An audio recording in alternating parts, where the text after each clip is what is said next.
Hello everyone.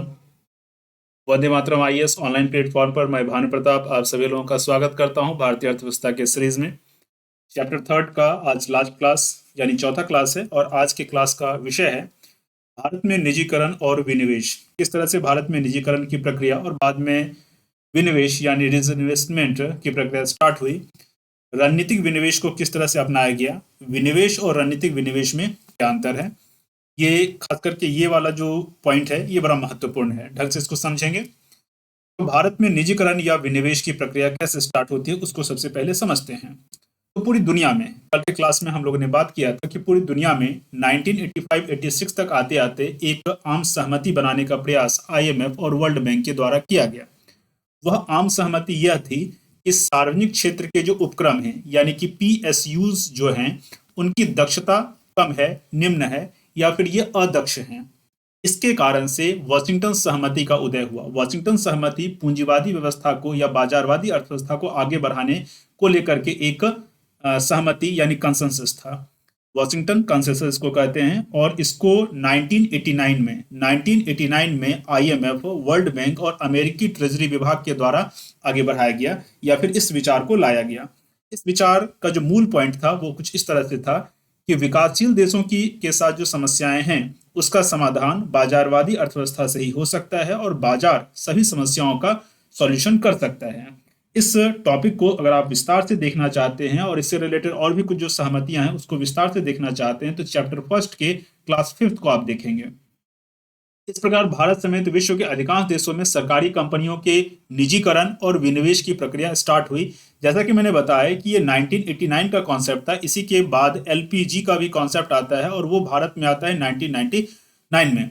पूरी दुनिया में भी लगभग इसी तरह के कॉन्सेप्ट लगभग इसी टाइम में आए और 1991 में जो कॉन्सेप्ट आया उसमें सरकारी कंपनियों के निजीकरण यानी प्राइवेटाइजेशन का भी कॉन्सेप्ट था और प्राइवेटाइजेशन का एक इंपॉर्टेंट कंपोनेंट जो है विनिवेश होता है। लेकिन 1990 के दशक के अंत तक यानी कि 1990 के दशक के अंत तक लगभग 2000 वर्ष 2000 के आसपास तक अनेक शोध व अध्ययनों से यह पता चला कि ये अदक्षता जो है या फिर निम्न दक्षता जो है जो सरकारी कंपनियों पर एक आरोप लगाया गया कि सरकारी कंपनी अदक्ष होती हैं, निम्न दक्षता वाली होती हैं। वास्तविकता तो ये है कि सिर्फ सरकारी कंपनियां ही नहीं बल्कि जो निजी क्षेत्र की कंपनियां हैं वो भी अदक्ष हो सकती हैं, वो भी निम्न दक्षता वाली हो सकती हैं।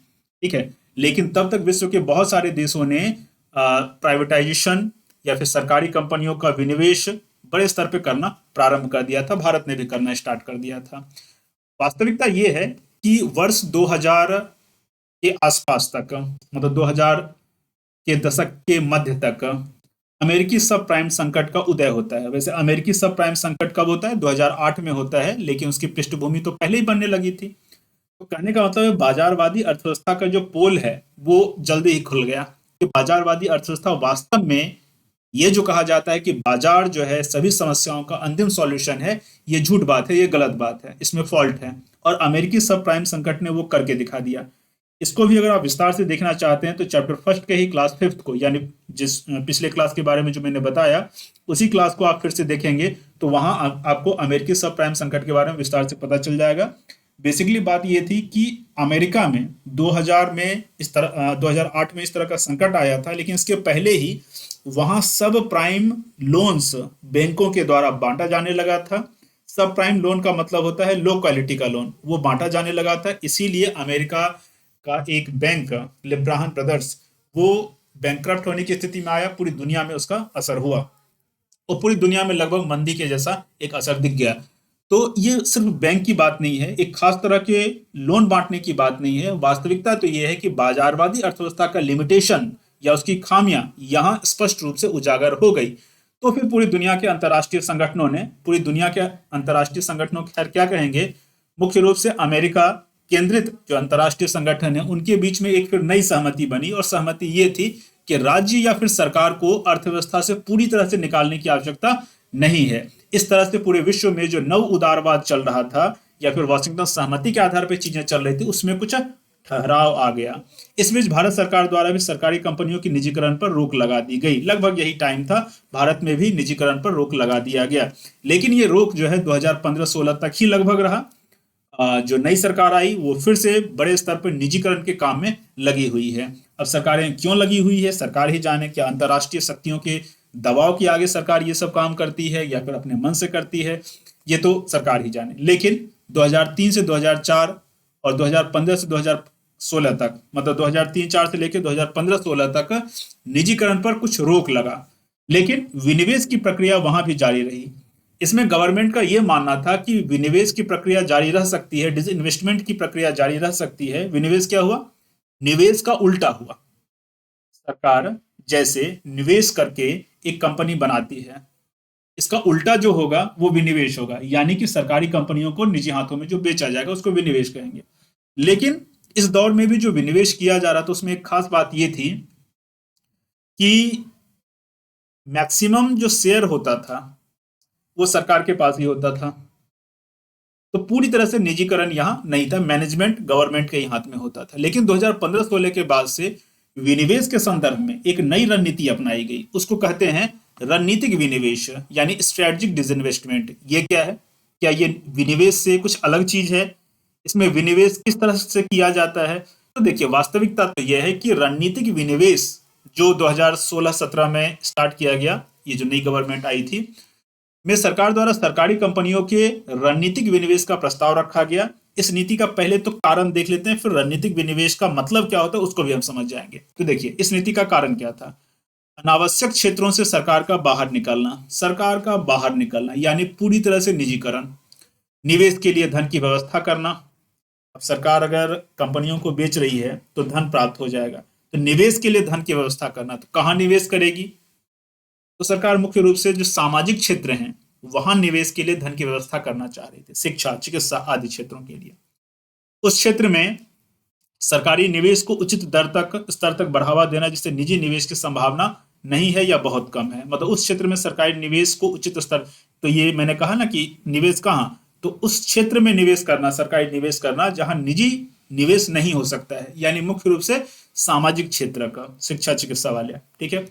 निजी क्षेत्र को कार्य करने का समान अवसर उपलब्ध करवाना, यानी लेवल प्लेइंग फील्ड उपलब्ध करवाना। कैसे होगा ये? तो वही है कि जब निजीकरण किया जाएगा, सरकार बहुत सारे उद्योगों से बाहर निकलेगी, तो ऐसा मान लिया जाएगा कि जो निजी क्षेत्र हैं उसको कार्य करने के लिए समान अवसर उपलब्ध हो गया। हाल ही में वित्त मंत्रालय के तहत निवेश और लोक परिसंपत्ति प्रबंधन विभाग, यानी कि DIPAM, दीपम, क्या सुंदर नाम दिया गया है। लेकिन सुंदर नाम के पीछे जो इसकी हकीकत है वो कुछ इस तरह से है कि ये वास्तव में डिसइन्वेस्टमेंट के लिए, department of investment and public asset management के लिए है। तो यहाँ तो इन्वेस्टमेंट लिखा गया है, लेकिन वास्तव में ये डिसइन्वेस्टमेंट से रिलेटेड एक विभाग बनाया गया है। ये वित्त मंत्रालय के अधीन ये बनाया गया है। ठीक है। तो इसको रणनीतिक विनिवेश के लिए नोडल विभाग बनाया गया, रणनीतिक विनिवेश के लिए। तो यहाँ इन्वेस्टमेंट लिखा हुआ है, लेकिन आप इससे कंफ्यूज ना होना, ये वास्तव में विनिवेश के लिए है। इसका काम क्या होगा देखिए। तो अभी तक रणनीतिक विनिवेश के लिए PSUs की पहचान नीति आयोग के द्वारा की जाती थी। PSUs मतलब किस PSUs को निजी हाथों में सौंप दिया जाएगा, ये काम अभी तक नीति आयोग कर रहा था। अब नीति आयोग के साथ साथ दीपम भी इस काम को करेगा। मतलब तो नीति आयोग प्लस दीपम दोनों मिल करके संयुक्त रूप से ये विचार करें कि किस PSUs का पत्ता साफ करना है। ठीक है। अब जो है इतनी बात हो गई रणनीतिक विनिवेश के बारे में। तो हम लोग ये देख लेते हैं कि विनिवेश और रणनीतिक विनिवेश में क्या अंतर है। एक लाइन में देख लेते हैं, संक्षिप्त में देख लेते हैं। तो देखिए, विनिवेश का मतलब हो गया PSUs में सरकार की हिस्सेदारी बेचने की प्रक्रिया, लेकिन सरकार उस उपक्रम पर अपना स्वामित्व तो बनाए रखती थी। 50% से ज्यादा शेयर जो है सरकार का ही हुआ करता था। तो एक तरह से मैनेजमेंट सरकार का ही हुआ करता था विनिवेश के अंतर्गत। लेकिन ये रणनीतिक विनिवेश का जो कॉन्सेप्ट है, जो नया कॉन्सेप्ट है, इसमें क्या होता है? इसमें ये होता है कि PSUs की हिस्सेदारी बेचने के साथ साथ सरकार उस उपक्रम का स्वामित्व व नियंत्रण भी निजी हाथों में सौंप देती है, और ये रणनीतिक विनिवेश कहलाता है। नाम तो ऐसा है जो कि लग रहा है कि अच्छा विनिवेश में कुछ खास बात होगी, लेकिन खास बात ये होगी कि सरकार पूरी तरह से निजीकरण करने के लिए रणनीतिक विनिवेश नाम करके एक कॉन्सेप्ट लाई है। यह एक प्रकार से निजीकरण ही है। जो शेयर बचेगा सरकार का, धीरे धीरे उसको भी बेच दिया जाएगा। तो आज का वीडियो थोड़ा छोटा लग सकता है, लेकिन रणनीतिक विनिवेश और विनिवेश में आपने अंतर समझा। और अगला हमारा जो क्लास होगा वो आर्थिक नियोजन पर संभवतः है। तो अगले आर्थिक नियोजन पर है, इकोनॉमिक प्लानिंग पर है, चौथा चैप्टर। तो उसको हम लोग स्टार्ट करेंगे। वंदे मातरम आईएएस टेलीग्राम चैनल है दोस्तों, इससे आप जरूर जुड़ जाएं। क्लास के रिगार्डिंग जो भी इन्फॉर्मेशन होता है वो यहाँ शेयर किया जाता है, साथ ही साथ वीडियो का लिंक भी डेली यहाँ शेयर कर दिया जाता है, और आप में से कनेक्टेड भी रहेंगे। क्योंकि ऑनलाइन प्लेटफॉर्म्स में क्या होता है कि कई बार बहुत सारी बातें हो जाती हैं, कोई प्लेटफॉर्म छूट गया, कुछ हो गया, ठीक है। तो आपके पास ये एक ऑप्शन रहना चाहिए कि हर एक तरह से आप मुझसे जुड़े रहें। Economic class PDF WhatsApp group से आप जुड़ सकते हैं, जो भी क्लास का पीडीएफ है यहाँ शेयर किया जाता है। साथ ही साथ इस ग्रुप के स्टूडेंट के लिए डाउट क्लियरिंग और रिवीजन सेशन भी चलाए जाते हैं। इससे अगर आपको जुड़ना है तो इस नंबर पर व्हाट्सएप करेंगे अपने नेम और डिटेल के साथ, और 250 रुपये इसके लिए आपको शुल्क देना पड़ेगा वन टाइम। तो मिलते हैं फिर अगले क्लास में। जय हिंद।